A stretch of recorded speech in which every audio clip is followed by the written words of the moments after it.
اللہ تعالیٰ اس شخص کی یہاں پہ بات فرما رہے ہیں جس کے پاس کچھ پیسے ہوتے ہیں، اور پھر ان کا کوئی رشتہ دار ان کے پاس آتا ہے، یا کوئی غریب ان کے پاس آتا ہے، یا کوئی پڑوسی ان کے پاس آتا ہے مدد کے لیے، یا کوئی مسکین آتا ہے ان کے پاس اور ان سے مدد مانگتا ہے،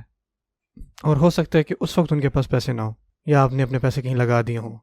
یا آپ کے پاس اپنے لیے پیسے بہت تھوڑے ہوں، کیونکہ بعض اوقات ایسا ہوتا ہے کہ لوگ آپ سے جب پوچھتے ہیں تو آپ کے پاس خود نہیں ہوتے ان کو دینے کے لیے۔ وَإِمَّا تُعْرِضَنَّ عَنْهُمْ، اور اگر آپ ان لوگوں سے اعراض کریں جو آپ سے سوال کر رہے تھے، آپ ان سے معذرت کر رہے ہیں کیونکہ آپ خود شرمندہ ہیں، آپ کے پاس پیسے نہیں ہیں۔ وَإِمَّا تُعْرِضَنَّ عَنْهُمْ ابْتِغَاءَ رَحْمَةٍ مِّن رَّبِّكَ،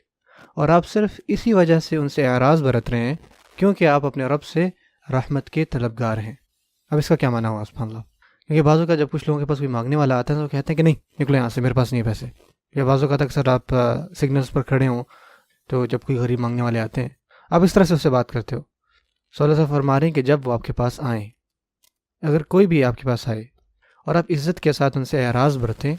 اور جس طرح سے آپ ان سے اعراض برتتے ہیں اس سے خود ثابت ہوتا ہے کہ آپ خود بھی ایک فقیر ہیں، آپ کو اللہ تعالیٰ کی ضرورت ہے، یعنی اللہ تعالیٰ آپ کو تب بھی دیکھ رہے ہیں جب آپ ان کو انکار کر رہے ہیں۔ یاد رکھیں کہ آپ بھی اللہ تعالیٰ کی رحمت کے طلبگار ہیں۔ یہ انسان جو ہے وہ پیسوں کے لیے فقیر ہے، لیکن آپ جو ہے اللہ تعالیٰ سے رحمت کے فقیر ہیں، آپ کو اللہ تعالیٰ کی رحمت کی ضرورت ہے۔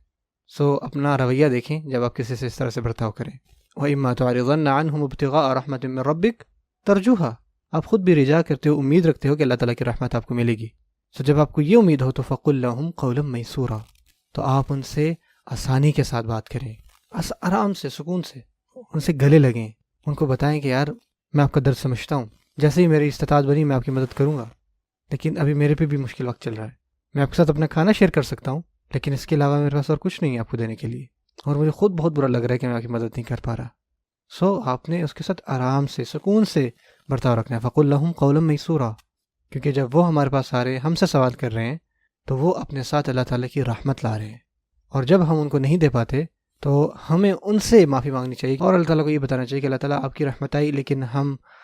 اس کو لے نہیں پائے۔ یہ ہے اصل رزق۔ جو اصل رزق وہ نہیں ہے جو چیزیں ہم خریدتے ہیں، اصل رزق ہے اللہ تعالیٰ کی رحمت پا لینا، اور یہ رحمت تب آتی ہے جب ہم اپنا صدقہ کرتے ہیں، نہ کہ ہم کوئی چیز خریدتے ہیں۔ جب ہم دیتے ہیں تو یہ چیز بڑھتی ہے۔